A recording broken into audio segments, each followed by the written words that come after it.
नमस्कार।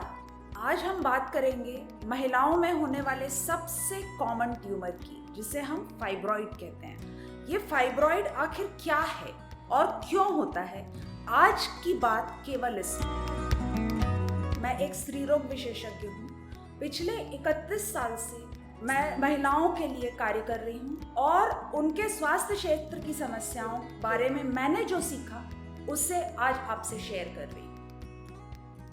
तो फाइब्रॉइड जब 3000 साल पुराने ममीज को देखा जा रहा है और उनको ओपन करते हैं तो उन ममीज में भी हमें फाइब्रॉइड मिल रहा है। और यदि 100% महिलाओं का सोनोग्राफी किया जाएगा तो 80% महिलाओं की बच्चेदानी में फाइब्रॉइड पाया जाएगा। तो ये फाइब्रॉइड आखिर है क्या? फाइब्रॉइड एक फाइब्रोमस्कुलर ट्यूमर है। अब ट्यूमर का नाम सुनकर आप डरे ना कि ये कोई कैंसर होगा। फाइब्रोमस्कुलर मतलब ये एक ऐसी गठान है जिसके अंदर फाइब्रस टिश्यू होता है और जिसके अंदर मसल टिश्यू होता है। इसका जो मेडिकल नाम है that is leiomyoma. So this fibroid uterus में होता है और यूट्रस में ये कई जगह हो सकता है। ये जैसे आप यूट्रस को देख रहे हैं तो ये यूट्रस का मुंह या सर्विक्स है, ये इसकी वॉल्स हैं, ये टॉप है, ये सामने का हिस्सा है और ये पीछे का हिस्सा है। ऐसा कोई हिस्सा नहीं है जहां पर फाइब्रॉइड नहीं हो सकता। यूट्रस के हर हिस्से में फाइब्रॉइड हो सकता है। मगर जैसे आप ये देख रहे हैं अंदर, जब ये अंदर होगा तो लक्षण कुछ और होंगे।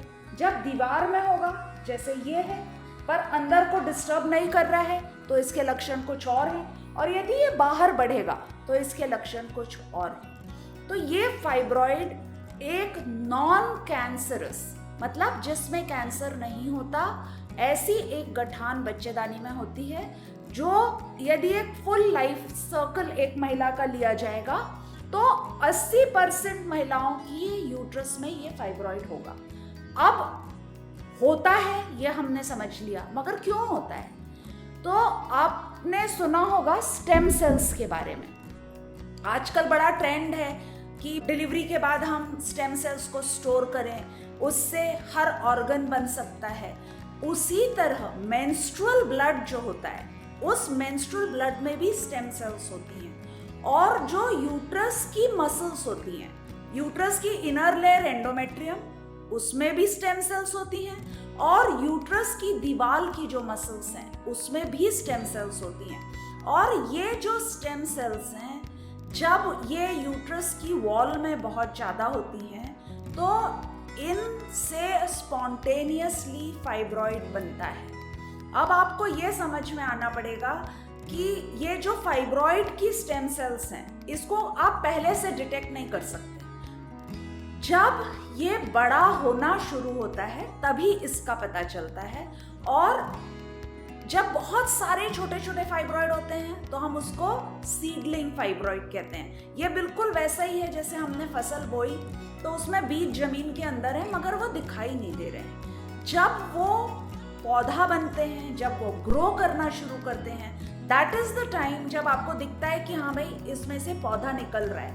तो सीडलिंग फाइब्रॉइड्स बहुत होते हैं। किसी में सिंगल सीड रहता है तो उसको बहुत बड़ा एक फाइब्रॉइड हो जाता है। फाइब्रॉइड 6 किलो 8 किलो के भी होते हैं और 5 ग्राम 10 ग्राम के भी होते हैं। उसके ग्रोथ के ऊपर, स्टेम सेल के पोटेंशियल के ऊपर वो डिपेंड करता है।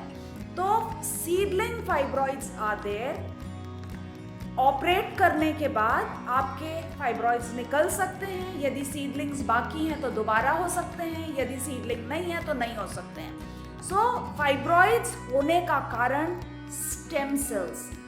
अब इसके बाद हम आते हैं कि इन फाइब्रॉइड्स से लक्षण क्या होते हैं। तो लक्षण के बारे में हम बात अगले एपिसोड में करेंगे।